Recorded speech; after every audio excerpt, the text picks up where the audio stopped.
3 hours ago, I found out I won the lottery. 2 hours ago, my little brother snooped through my phone. And the family group chat blew the fuck up. 1 hour ago, my uncle let our entire damn bloodline into my apartment, declaring that family wealth requires family management. Distribution plan has already been printed. The only thing missing is my signature, Lexi. Sweetheart, this money is best suited for your cousin Chad to start his tech company. He's got the brains for business. What does a young girl need all that cash for? Your cousin Tiffany is opening a med spa. She'll hook you up with free Botox for life. Your brother Tyler's wedding is the top priority of this family. He needs a fucking house and a luxury car. No questions asked.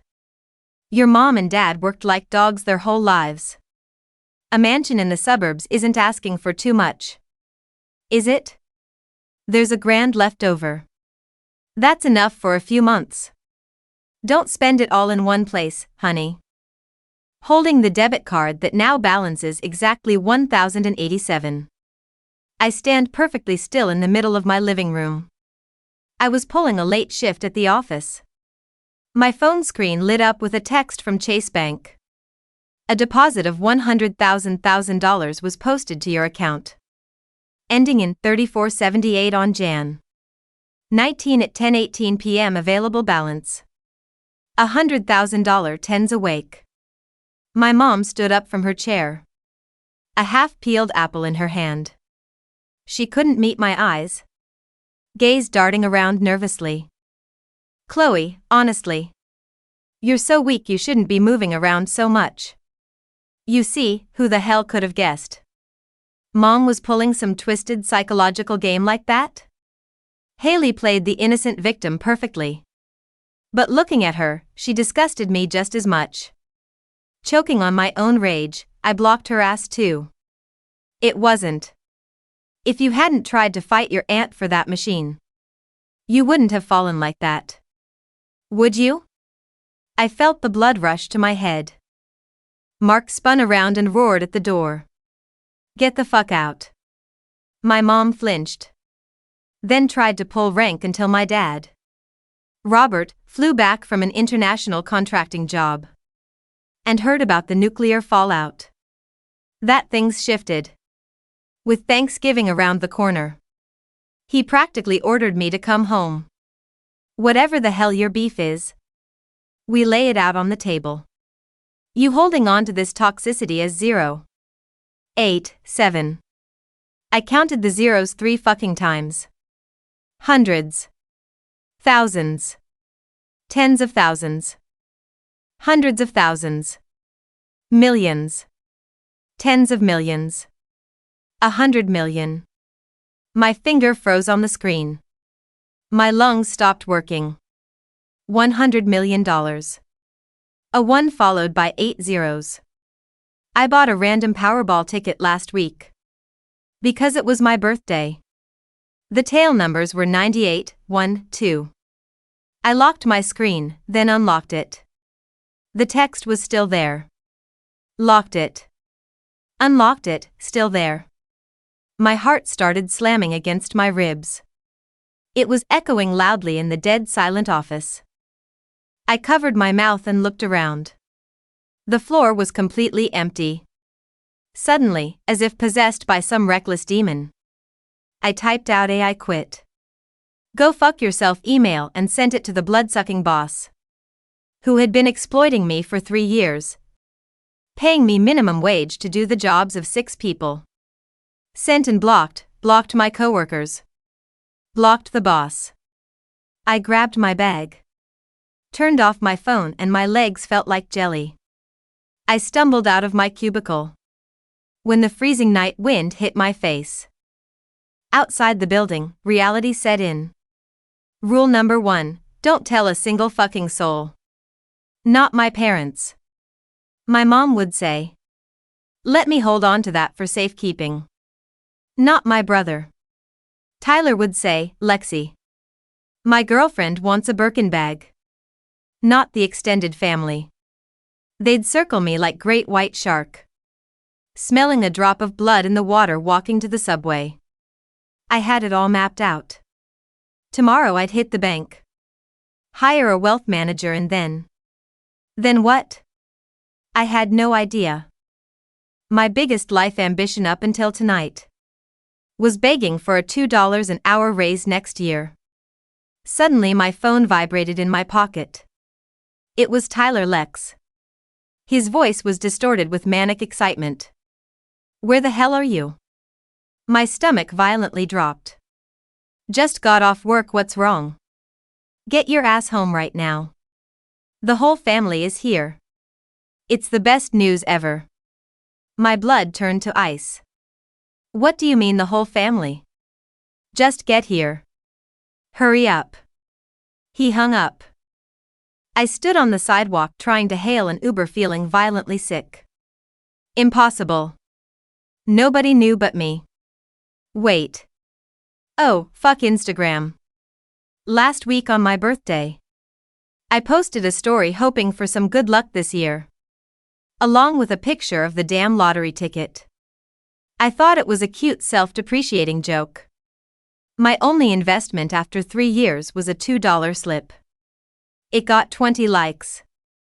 My mom commented, "Stop wasting your money." Tyler commented, "Split it with me if you win." Sis completely forgot to delete it. When the Uber pulled up to my dingy apartment building, I saw a fleet of cars. Uncle Gary's black Ford Explorer, Uncle Paul's Honda, Cousin Chad's new Tesla. Looking up, the windows of my tiny apartment were blazing with light. Silhouettes were packed tight. Way more than 10 people. Rock's laughter echoed down the stairs. I stood at the bottom of the steps, hearing my mother's shrill laughter bleeding through the front door. Damn right, our Lexi was born to be a blessing. My father's low gruff voice agreeing. Cousin Tiffany shrieking, "My med spa is gonna be fully funded, baby." I turned around to run. The door swung open. Cousin Chloe poked her head out. "Lexi, you're back. Get in here. We're all literally waiting on you." She grabbed my arm with terrifying strength and yanked me inside. I counted them, 79 people. 18 households, relatives I hadn't seen in a decade, uncles, aunts, toddlers. All of them, 79 people crammed into my 600 square foot shithole. They were on the ratty sofa, the dining chairs, the floor, leaning against the kitchen counter. The coffee table was buried under empty beer cans and fruit peels. The air thick and cloudy from Uncle Gary's cheap cigars. Every single head snapped toward me in unison. Uncle Gary stood up first. His face flushed red with greed. "Lexi's home. Look at our girl. Making the Lawson family proud." They shoved me into the center of the room, forcing me onto a cheap plastic stool. 79 pairs of eyes stared at me like I was a fat fucking pig about to be slaughtered. My mom squeezed through the crowd, her eyes brimming with fake tears. "Lexi, honey. Mommy always knew you were destined for greatness. All my suffering was worth it." My dad sat on the sofa puffing his chest out. "Dad," he cut me off, keeping his tone unnervingly calm. "Lexi, an event this huge. Why keep it from the family? If your brother wasn't so sharp, we would have never known." Tyler shoved his phone in my face. On the screen was a screenshot of my Instagram post, cross-referenced with the winning numbers. "This, your luck is insane, 100 million. Cousin Chad bumped him out of the way.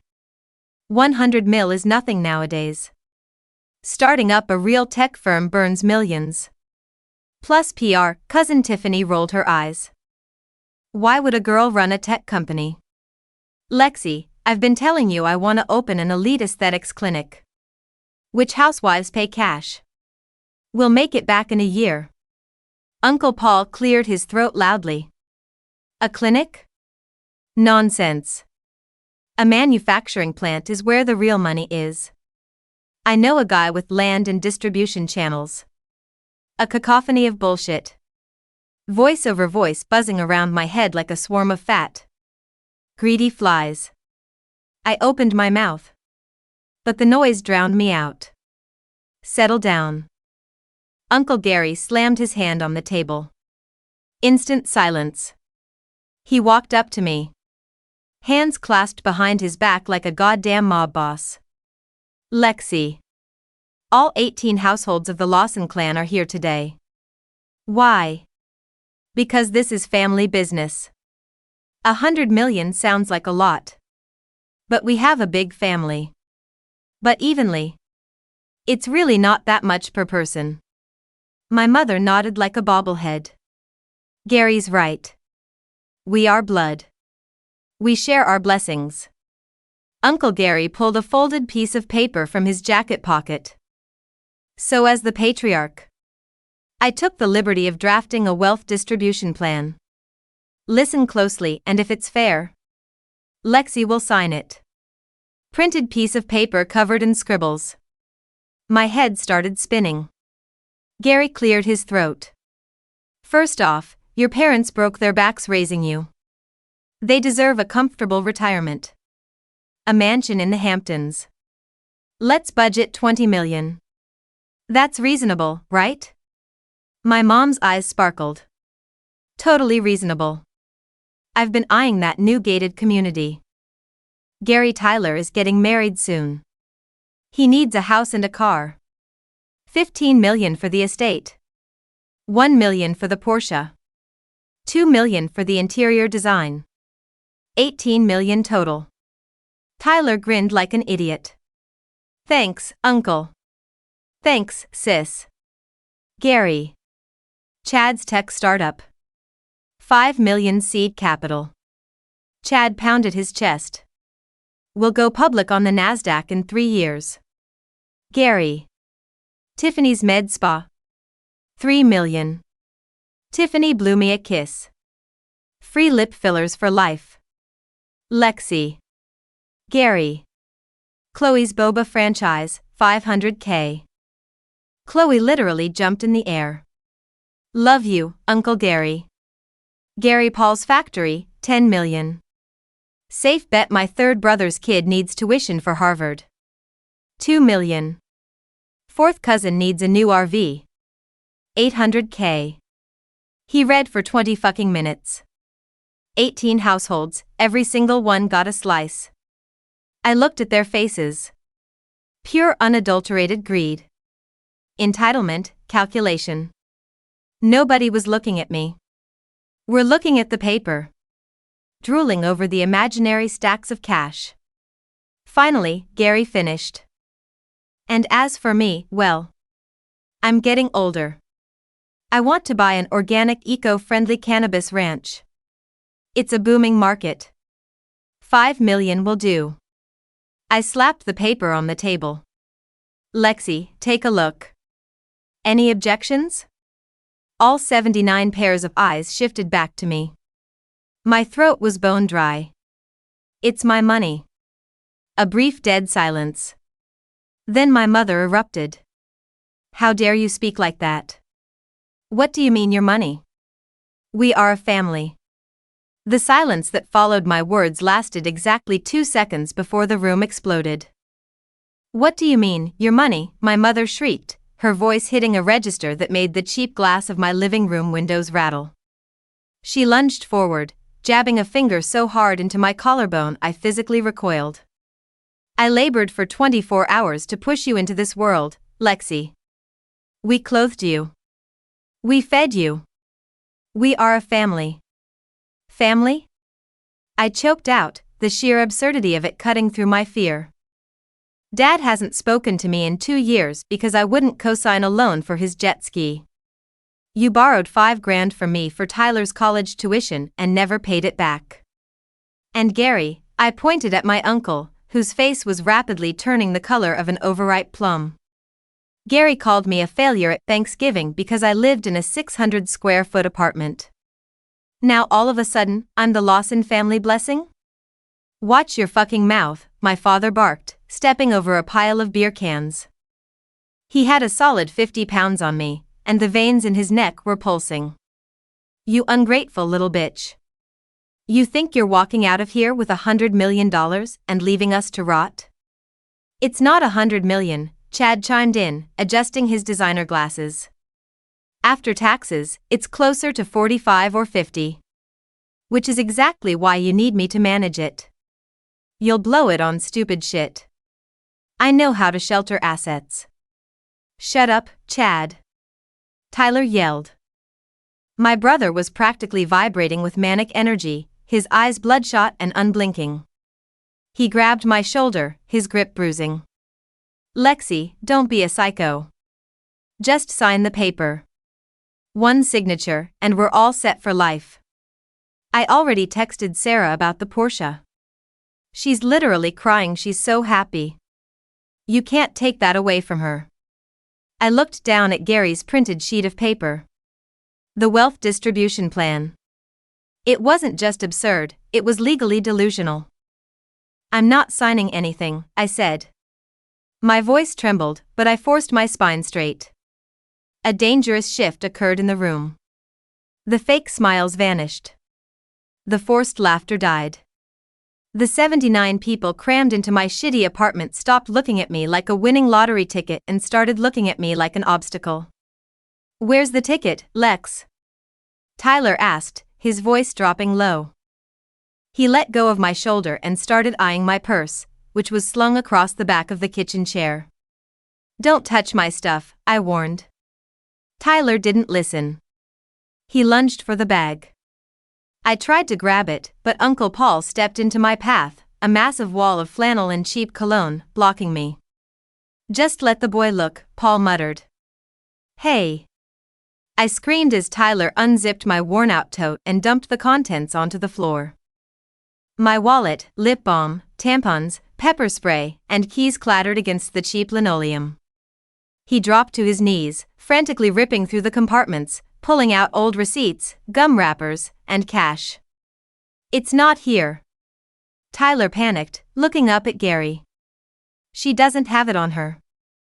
Gary's eyes narrowed into dark, calculating slits. He stepped closer, his heavy boots crunching over my scattered belongings. Lexi. Sweetheart. This doesn't have to be hard. We are your blood. We know where you live. We know where you work. You really think you can just vanish with that kind of money? The cartel would have an easier time hiding. My heart hammered against my ribs like a trapped bird. He was right. I couldn't fight them all. I was outnumbered, outmuscled, and trapped in my own home. I needed a way out. I needed a distraction. I looked at the crumpled receipts on the floor. My mind raced. I don't have it, I lied, keeping my eyes wide and panicked. I locked it in my desk at the office. I didn't want to carry $100 million piece of paper on the subway. I was going to get a safety deposit box tomorrow. The room let out a collective, tense breath. The office? Dad repeated, his jaw clenching. You left $100 million in a desk drawer in a building full of strangers? It's a biometric lock, I bluffed, praying they didn't know how cheap my firm actually was. Only my thumbprint opens it. Gary looked at his watch. All right. It's almost midnight. The building is probably locked. Tyler, Chad, you two are coming with me and Lexi. We're driving to her office, we'll bribe the night guard if we have to, and we are getting that ticket tonight. I'm coming too, my mother insisted, grabbing her purse. I'm not letting her out of my sight. No, Gary snapped. Too many people look suspicious. Keep everyone here. Order pizzas. Don't let the neighbors get nosy. Gary grabbed my upper arm, his fingers digging into my bicep like steel clamps. Tyler flanked my other side. They practically frog-marched me toward the front door. The rest of the family parted like the Red Sea, their eyes filled with a terrifying, ravenous hunger. As we stepped out into the freezing hallway, my mind went into hyperdrive. The ticket was currently folded into a tiny, tight square, shoved inside the silicone backing of my phone case, which was currently zipped into the inner pocket of my winter coat. If they patted me down, they'd find it. I had to ditch them before we got to Gary's car. We walked down the 3 flights of stairs. The stairwell smelled of stale urine and bleach. Gary was muttering to Tyler about holding companies and offshore accounts. Chad was walking a few steps ahead, already aggressively typing on his phone, probably looking up tech bro office spaces in Manhattan. "Open the door, Chad," Gary ordered as we reached the ground floor lobby. Chad pushed the heavy glass door open. The frigid city wind whipped inside. My eyes darted around the dark street. Gary's black Ford Explorer was parked illegally next to a fire hydrant across the road. "Lexi, you sit in the middle," Gary commanded, pulling out his keys. "Now or never," my brain screamed. As we stepped onto the sidewalk, I didn't walk toward the car. I ripped my arm out of Gary's grasp with every ounce of strength I had, spinning around and slamming my elbow directly into Tyler's nose. There was a sickening crunch. Tyler screamed, clapping his hands over his face as blood instantly gushed between his fingers. "You little bitch!" Gary roared, lunging for me. But I was already moving. I didn't run down the sidewalk, I bolted straight into the middle of the street. A yellow taxi was barreling down the avenue. I threw myself into its path, waving my arms frantically. The cab's brakes screeched, the tires smoking against the asphalt as it skidded to a halt mere inches from my knees. The driver leaned out the window, furious. "Are you out of your fucking mind, lady?" I ripped the back door open, dove onto the leather seat, and slammed the door shut, hitting the lock just as Gary's heavy fist slammed against the window. "Drive!" I screamed at the cabbie, tossing 2 crumpled $20 bills from my pocket through the partition. "Drive! They're trying to kidnap me." The driver took one look at Gary's red, furious face pressed against the glass and Tyler bleeding on the sidewalk. He slammed his foot on the gas. The cab tore away from the curb, leaving my family shrinking in the rearview mirror. I collapsed against the seat, gasping for air, my whole body shaking so violently my teeth chattered. "Where to, crazy lady?" the driver asked, eyeing me in the mirror. I had to think. I couldn't go to a friend's house, Tyler knew all my friends. I couldn't use my credit card, Gary had a buddy who worked at Chase who had illegally looked up my accounts before. "Take me to JFK, I said, my voice hoarse. Terminal 4. I wasn't flying anywhere. But airports had hotels, cash businesses, and transit hubs. They were chaotic, anonymous, and impossible to track someone in. During the hour-long ride to Queens, I pulled my phone out. I had 147 missed calls. 82 text messages. My family group chat, Loss and Love, was a radioactive wasteland of threats, guilt trips, and outright insanity. "Mom, come back right now. You are tearing this family apart. Tyler, you broke my fucking nose. I'm pressing charges if you don't give me the ticket. Gary, Lexi, you're making a huge mistake. The real world will eat a little girl like you alive. Come back to the apartment. We can negotiate. Tiffany, bitch." I didn't block them. Not yet. I needed to see what they were planning. I silenced the notifications and turned off my location services. Then, with shaking hands, I popped the phone out of its case. There it was. A small, slightly creased piece of thermal paper. The Powerball logo. The numbers 98, 1, 2. $100 million. I carefully slid it back into the case, pressing it securely against the battery. When the cab dropped me off at JFK, I walked straight into the terminal, bypassed the ticketing counters, and went to the ATM.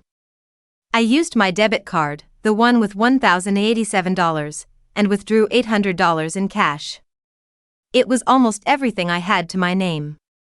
I took the AirTran to a sleazy, run-down motel 2 miles outside the airport parameters. I paid for 3 nights in cash upfront under the name Sarah Connor. The night clerk didn't even look up from his phone. The room smelled like stale smoke and mildew, but the door had a deadbolt and a chain. I locked both, shoved a heavy wooden dresser in front of the door, and collapsed onto the lumpy mattress. I didn't sleep a wink. I just stared at the ceiling, waiting for the sun to rise, formulating a war plan. Day 1, the shield. By 8 a.m., the adrenaline had burned off, leaving behind a cold, calculating clarity. Rule number 1 of suddenly becoming wealthy: you don't fight the wolves with a stick. You hire a bigger, meaner wolf. I used the motel's spotty Wi-Fi to search for top-tier trust and estate law firms in Manhattan. I wasn't looking for a family lawyer. I was looking for the kind of corporate barracudas who hid money for billionaires, handled hostile takeovers, and destroyed lives for a living. I found a firm called Sterling, Vance and Rothschild, located in a glass tower in the financial district. I washed my face, threw my hair into a messy bun, and took the subway back into the city. When I walked into their penthouse lobby, I looked like hell. My winter coat was wrinkled, my boots were scuffed, and I had dark purple bags under my eyes. The receptionist, a flawless woman in a tailored Chanel suit, looked at me like I was a lost pigeon that had wandered indoors. "Can I help you?" she asked, her tone dripping with polite condescension. "I need to speak to a senior partner," I said. "Right now." "Do you have an appointment?" "No." "I'm sorry, miss, but our partners don't take walk-ins. If you'd like to leave a card." I stepped closer to the marble desk, leaning over it. "Tell whoever is in charge that I am holding a winning, verified Powerball ticket worth $100 million. I need immediate legal protection, the formation of an anonymous blind trust, and a security detail. If this firm doesn't want the retainer on that, I'll walk across the street to Goldman Sachs." The receptionist's eyes widened. The condescension evaporated instantly. "Please, take a seat in conference room A. I will get Mr. Vance immediately." 3 minutes later, a man walked in. He looked to be in his late 40s, wearing a bespoke suit that probably cost more than my entire apartment. He had silver hair, sharp, predatory eyes, and carried an aura of absolute authority. "Ms. Lawson," he said, closing the door behind him. "I'm Richard Vance, Senior Managing Partner." "Lexi," I said, shaking his hand. His grip was firm. "My receptionist tells me you've had a stroke of rather extraordinary luck." "It doesn't feel like luck right now," I said, my voice deadpan. "It feels like a target on my back." Over the next 2 hours, I laid it all out. I told him about the ticket, the Instagram post, the ambush at my apartment, Gary's wealth distribution plan, and Tyler's broken nose. I didn't sugarcoat anything. Vance listened in complete silence, taking occasional notes on a legal pad. When I finished, he sat back, tenting his fingers. 79 people, Vance mused, a faint, terrifying smile playing on his lips. "I must say, Lexi, I've seen lottery winners hunted by their families before, but your uncle's audacity is quite breathtaking." "A printed distribution plan?" "Splendid. They have documented their own extortion. I need to claim the money without them finding out, and I need to make sure they can't touch a single cent of it. Ever." Vance nodded. "Here's what we do. First, you do not sign the ticket yet. We will establish a limited liability company, let's call it the Nova Vanguard Trust. As your legal counsel, I will claim the prize on behalf of the trust. New York law permits lottery winners to remain anonymous through an LLC. Your name will never appear on a public registry, nor will a giant novelty check be handed to you on television." I let out a breath I felt like I'd been holding for a year. "Okay. Good. Second," Vance continued, "we deal with the immediate physical threat. I am placing you in a secure, luxury short-term rental in Tribeca owned by our firm. You will have a private security contractor, 2 men, highly trained, stationed outside your door 24/7. You will discard your current phone. We will provide you with a new one. How much is this going to cost? I asked. I only have about $700 in my pocket. Vance waved a hand dismissively. We will front the costs. Our fee will be a flat 2% of the total trust assets upon successful deposit, plus hourly billing for ongoing asset management. Do we have a deal? Deal, I said, shaking his hand again. Excellent, Vance smiled. It was the smile of a shark smelling blood in the water. Now, about your family. They are not going to simply give up. When people feel entitled to $100 million, they become feral. They will likely attempt to sue you, claiming an oral contract, or that they contributed to the ticket purchase. Have you ever texted anything indicating you would share the winnings? No, I said firmly. Never. Tyler commented on my Instagram, split it with me if you win, but I never replied. Good. Let them sue. In fact, Vance leaned forward, we want them to feel confident. We want them to believe they have a case. Why? Because, Lexi, Vance's eyes gleamed coldly. Greed is a disease that eats the host. Your Uncle Gary has promised them the world. If we go silent, they won't assume they've lost. They will assume the money is tied up in logistics. They will start spending the money they think is coming. We will let them dig their own graves, and then we will bury them. Day 4, the silent treatment. The Tribeca apartment was stunning.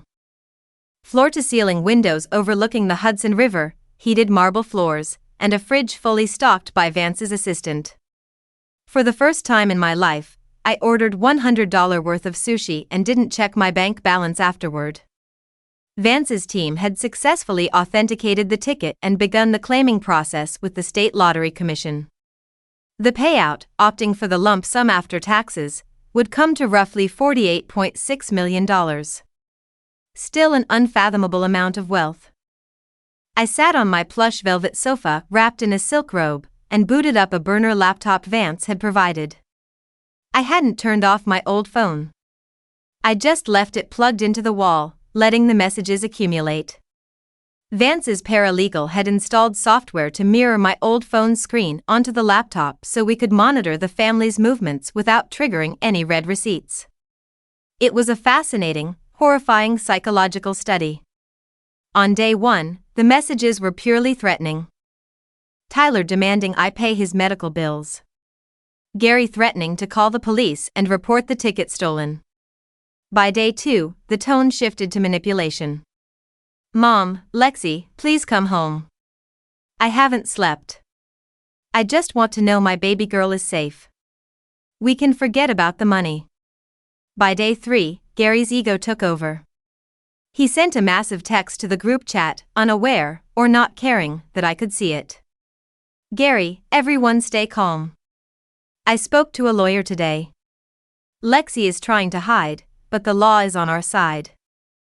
Because we are a family unit and she lived under our financial umbrella for years, we have grounds for a constructive trust. The payout takes weeks to process. We will intercept it. Then, the true insanity began. Because Gary had assured them the money was legally theirs, the Lawson family did what entitled people do when they think a massive payday is guaranteed. They started spending. I watched in morbid fascination as cousin Tiffany updated her Facebook status. Signed the commercial lease for Tiff's Aesthetics in Soho today. Huge things coming. #blessed #CEO. I knew for a fact Tiffany had terrible credit. To secure a commercial lease in Soho, she must have taken out a massive, high-interest loan from a shadow lender, using the pending lawsuit as collateral. Then came Tyler. He posted a photo on Instagram, posing in front of a sleek, charcoal gray Porsche 911. Secured the bag. Wedding is going to be a movie. A Porsche 911 base model was at least $115,000. Tyler worked part-time at a vape shop. He had definitely financed it through some predatory dealership at an apocalyptic interest rate, probably using mom and dad's house as a guarantor. My parents weren't immune either. My mother posted a photo holding a brochure for Whispering Pines Estates, a luxury gated community in the Hamptons. Meeting with the developers today. Finally getting the dream home my husband and I deserve. They're taking out loans, I murmured to myself, sipping a glass of expensive Cabernet. They're actually taking out loans against money they don't have. I called Vance. They're leveraging themselves, I told him, explaining the social media posts. I could hear the smirk in Vance's voice over the phone. Perfect. I ran a background check on your Uncle Gary.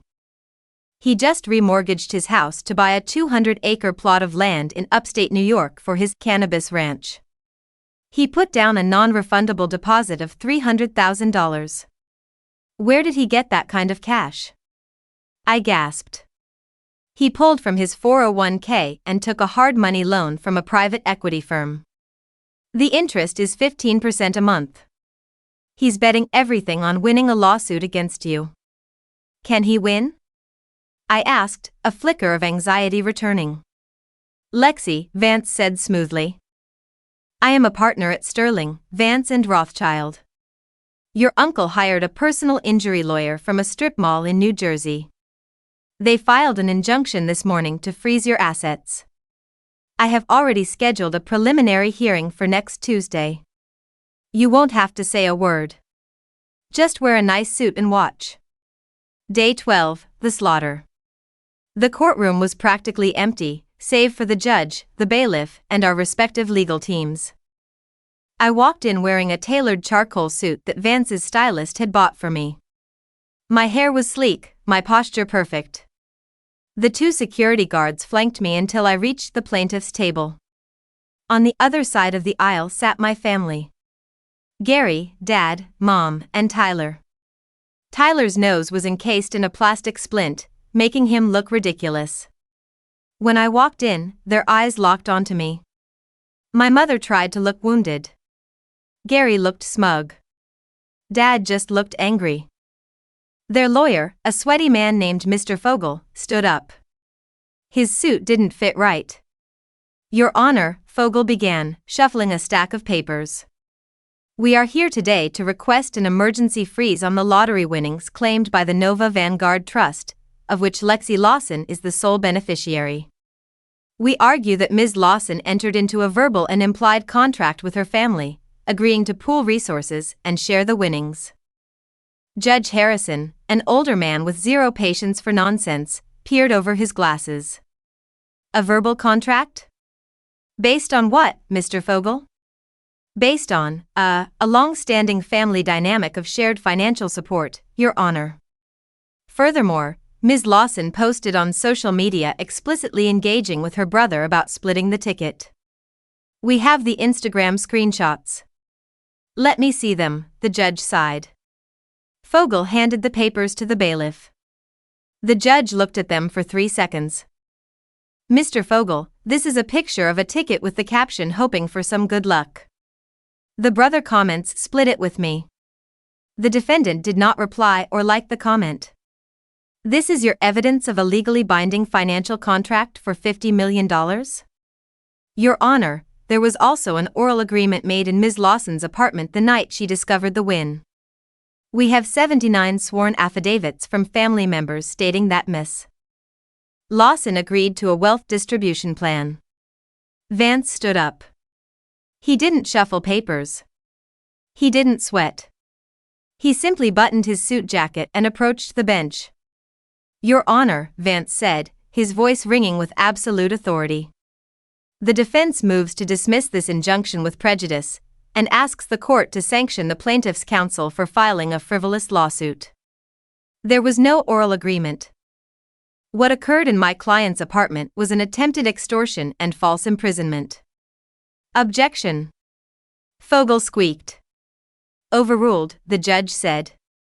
Go on, Mr. Vance. Vance pulled a flash drive from his pocket. I have here the security camera footage from the hallway of my client's apartment building, as well as the lobby, from the night in question. It clearly shows Gary Lawson and Tyler Lawson physically dragging my client from her apartment against her will. It shows my client breaking free in a state of terror, and Tyler Lawson physically attacking her before she manages to hail a taxi to escape. Tyler bolted upright.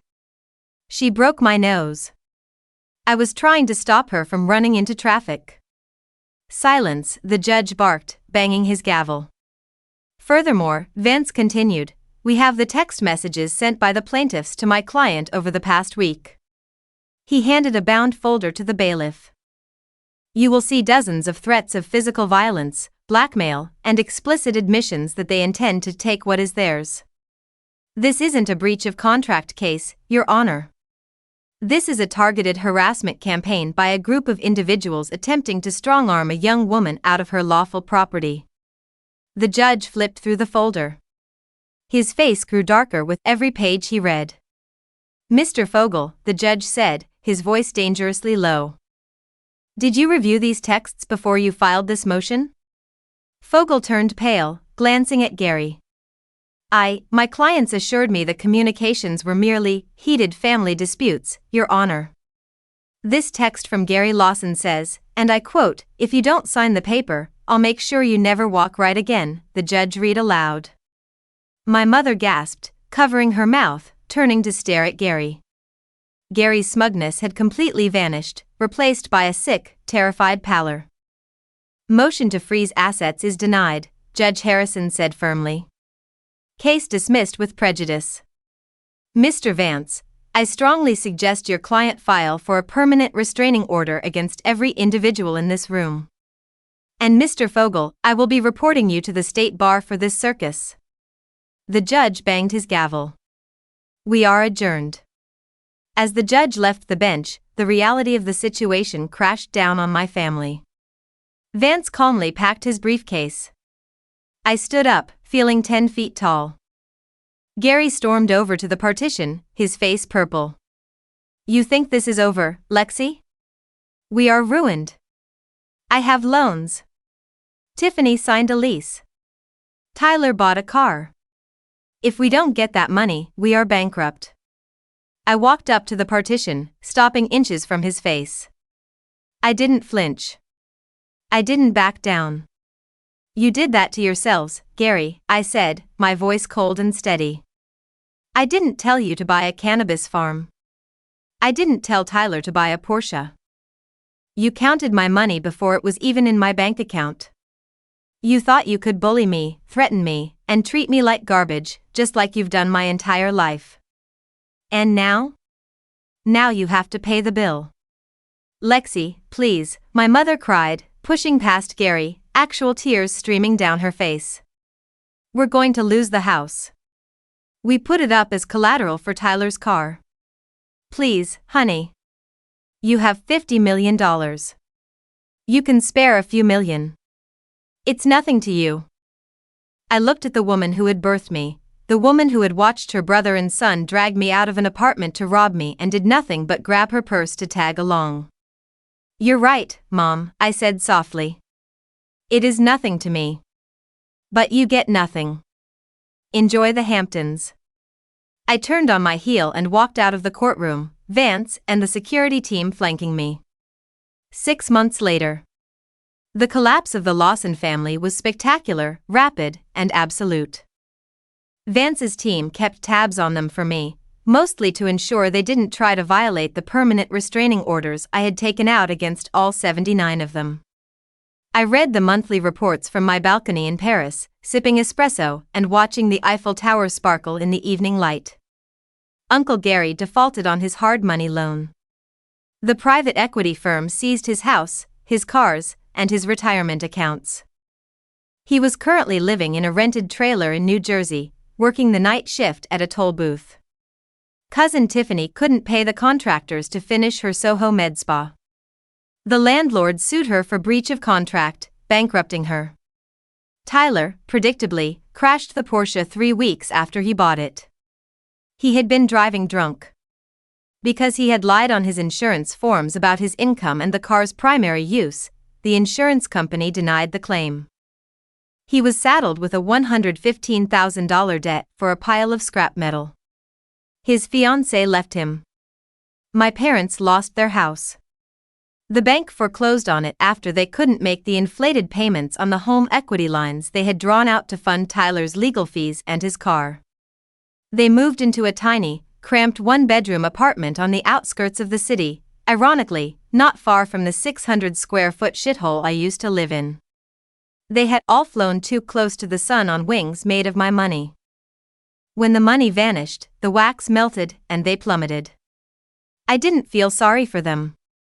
I didn't feel guilty. I had $45 million sitting in a diversified portfolio of index funds, municipal bonds, and high-yield real estate investments, managed by the best financial team in the world. I was generating more money in interest every month than I had made in 3 years at my old job. I traveled. I learned how to paint. I donated millions anonymously to domestic abuse shelters and legal aid funds for low-income women fighting for independence. I built a life entirely on my own terms, surrounded by people I chose, rather than people I was shackled to by blood. I closed the report on my laptop, the screen reflecting the orange hues of the Parisian sunset. My phone buzzed on the patio table. It was a text from Vance. Quarterly dividends posted. Another $400,000 in the liquid account. Have a good evening in Paris, it's Lexi. I smiled, picked up my espresso, and took a slow, deep breath of the cool evening air.